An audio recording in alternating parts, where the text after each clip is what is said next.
रामकृष्ण हरी. वारी पंढरीची याचा भाग 7वा.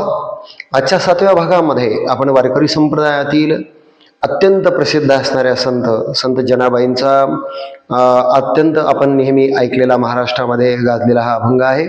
दरीला पंढरीचा चोर गळा बांधून या दोर, हृदय बंदीखाना केला आत विठ्ठल कोंडीला. या अभंगाचा एकदा सरळ सरळ अर्थ आपण बघू आणि मग या अभंगाच्या संदर्भाने चर्चा करू. वारी पंढरीच्या या आजच्या भागामध्ये आपणा सर्वांचं मनपूर्वक स्वागत. मी डॉक्टर राधाकृष्ण महाराज अकोलकर आपणा सर्वांचं मनपूर्वक स्वागत करतो.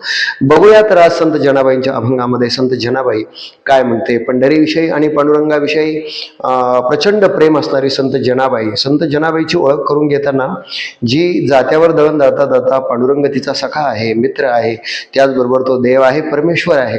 आणि अशा पांडुरंगाला वारकरी संप्रदायामध्ये संत जनाबाई ही एकमेव अशी संत आहे असं म्हणू शकतो आपण, की जी देवाला अंगणात उभा राहून शिव्या देते, की मूळ मायेच्या कारट्या असं म्हणून त्याला हिनवते, त्याला शिवी देते. आणि जेव्हा जेव्हा राग येते तेव्हा त्याच्याशी प्रेमाचं आणि सलगीचं भांडण करताना सुद्धा ती दिसते. आणि म्हणून तुझे जे खेळ आहे तीही जनी जाणते आणि तू भक्तांचे कसे हाल करतोस, भक्तांचे कसे हाल अपेष्टा करतो, या सर्व गोष्टी ती आपल्या अभंगातून नमूद करताना आपल्याला दिसते. म्हणून संत जनाबाई आणि पंढरीची वारी या संदर्भाने जर आपण विचार केला तर पांडुरंग परमात्मा हा नेहमी संत जनाबाईला दळण दळू लागत होता, तिच्या नेहमीच्या नित्याच्या कामामध्ये मदत करत होता.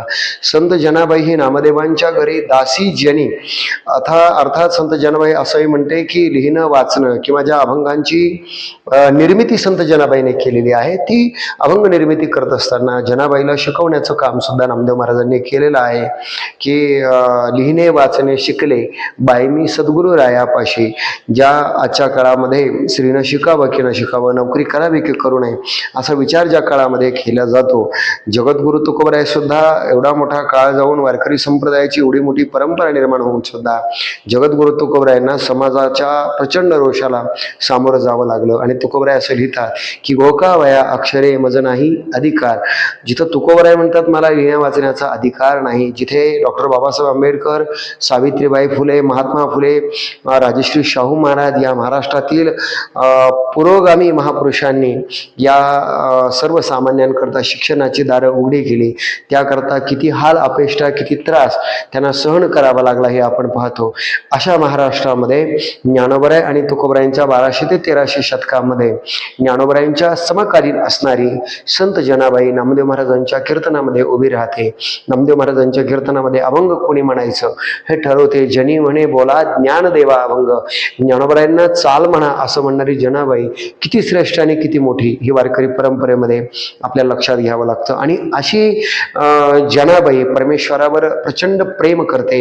नामदेव महाराजांच्या घरी गंगाखेड मध्ये जन्माला आलेली जनाबाई, पंढरपूरपर्यंत तिचा झालेला प्रवास आणि पंढरपूरमध्ये नामदेव महाराजांच्या 14 माणसाच्या मोठ्या कुटुंबामध्ये अगदी सहजतेनं वावरणारी संत जनाबाई जेव्हा आपण पाहतो तेव्हा त्या घरची धुनी भांडी करण्याबरोबर, दळण दळण्याबरोबर, त्या घरातली सर्व कामं करण्याबरोबर नामयाची दासी जनी, 15वी ती नामयाची दासी जनी असं म्हणून 14 माणसाच्या कुटुंबापैकी 15वी दासी जनी असून सुद्धा या कुटुंबातलीच मी एक आहे हे अभिमानानं तुम्हा आम्हा वारकऱ्यांना सांगताना दिसते. पंढरपूरमध्ये नेहमीचं तिचं वास्तव्य आहे. नामदेव महाराजांच्या कुटुंबामध्ये आपण राहतो याचा स्वाभिमान, याचा अभिमान हा संत जनाबाईंच्या जीवनामध्ये, साहित्यामध्ये सर्वत्र आपल्याला दिसतो. आणि म्हणून जनाबाईंची सगळी अभंग सुद्धा जर आपण पाहिली तर ती अभंग आपल्याला नामदेव महाराजांच्या गाथ्यामध्ये सापडतात.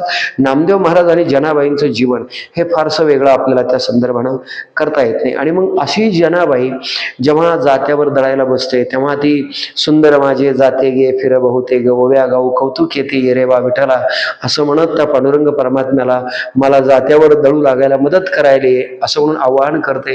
आणि तो परमेश्वर सुद्धा प्रत्यक्ष विटेवरून उतरून त्या जनाबाईच्या दळणकांडणामध्ये, दळण दळण्यामध्ये तिला मदत करतो. ही एक आगळी वेगळी भक्ती आहे. ही एक वेगळी वेगळी पांडुरंगाविषयी असलेलं प्रेम, पांडुरंगाविषयी असलेला भाव जर जर तुमचा श्रेष्ठ असेल, भक्ती जर श्रेष्ठ असेल, तर जनाबाई म्हणते हा परमात्मा भक्ता करता धावून येतो.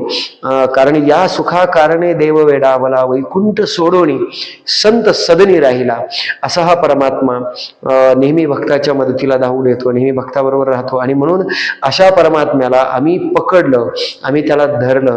पण आम्ही त्याला पकडल्यानंतर, आमच्या हृदयामध्ये त्याला ठेवल्यानंतर जनाबाई या अभंगामध्ये जे व्यक्त करते तो भाव फार जगा वेगळा आहे, की आम्ही त्या परमेश्वराला प्राप्त केलं, पण दरीला पंढरीचा चोर.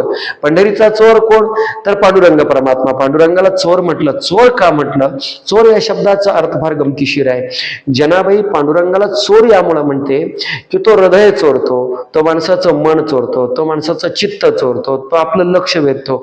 आणि म्हणून पाहिलिया वेद लावी बैसे जीवे जरुरी, असा तो परमात्मा आहे. एकदा पाहिला की आता कुठे धावे म्हणा, तुमचे चरण देखलिया. एवढा सुंदर तो परमात्मा असल्यामुळं तो चित्ताची चोरी करतो, मनाची चोरी करतो, आपलं हृदय चोरतो, आपला अहंकार चोरतो. म्हणून दरीला पंढरीचा चोर, गळा बांधून या दोर, असा परमात्मा आम्ही धरला. बरं, तो परमात्मा आतापर्यंत जगामध्ये कोणीही त्याला सहजतेनं धरू शकत नाही. त्याला धरणं, त्याला पकडणं एवढी सोपी गोष्ट नाही. पण जनाबाई म्हणते धरीला पंढरीचा चोर, गळा बांधून या दोर. आम्ही नुसता धरला नाही, त्याच्या गळ्यात दोर बांधला. आता हा दोर कोणता आहे? दोर हा व्यवहारातला दोर नाही, तो भक्तीचा, प्रेमाचा दोर आहे. कारण हा परमात्मा इतर कोणत्याही दोराने बांधला जाऊ शकत नाही. कारण ज्ञानोबराय ज्ञानोबराय हरिपाठामध्ये फार छान म्हणतात, भाव बळे आकळी एरवी न कळे. भावच्या बळाशिवाय हा परमात्मा प्राप्त होऊ शकत नाही. ज्याच्याजवळ भाव आहे, ज्याच्याजवळ प्रेम आहे, प्रेमानेच हा अंकित होतो, इतरांनी तो अंकित होत नाही. म्हणून एवढा प्रभू व्हावे त्याने संपुष्टी राहावे. परमात्मा जगाचा मालक आहे, सगळ्या जगाची निर्मिती तो करतो. पण असा परमात्मा, असा पंढरीचा पांडुरंग परमात्मा विटेवर उभा आहे, सर्वांच्या कल्याणाची कामना करतो, सर्वांच्या कल्याणाकरता प्रयत्नशील आहे. पण असा परमात्मा प्रत्येकाच्या हृदयामध्ये जावा, हृदयामध्ये राहावा एवढी सोपी गोष्ट नाही. पण जनाबाई मात्र म्हणते धरीला पंढरीचा चोर, गळा बांधून या दोर.